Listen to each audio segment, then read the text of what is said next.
today's conference is incredibly valuable. I mean, one of the things which I've been really struck by is the calibre of the people who are here who aren't necessarily speaking. So people have made time to come along to listen to the debate which is taking place. It's been very thought-provoking this morning to hear a range of views on London's position as an international city and London's position in terms of the rest of the UK economy. It's absolutely critical that we keep this debate going.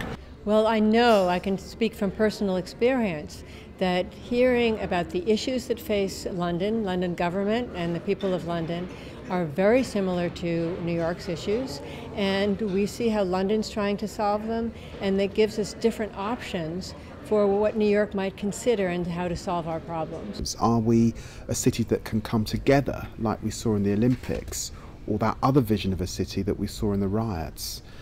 Is that the reality of London? So for all those reasons, where we sit now is a crossroads, and I think that we do have to be conscious about an unequal, unfair city, a city in which increasingly people are saying it's expensive, it's too busy, it's not a London I can participate in.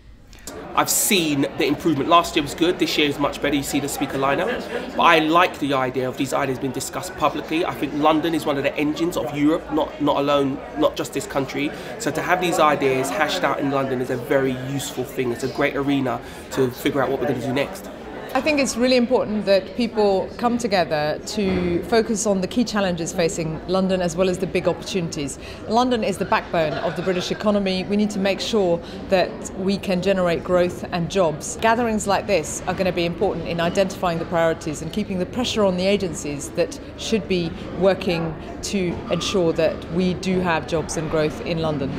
I'd just like to, it really didn't, thank both Richard Rogers and Michael Heseltine, who have, I think it's fair to say, had a greater influence on Britain's, England's, London as a city, cities in this country. And, you know, mustn't forget John Prescott, one or two others who've also been involved over the long term to change not just the way politicians act in a way and what cities look like, but to go beyond that and to kind of revive interest in cities, as this conference here today very memorably suggests.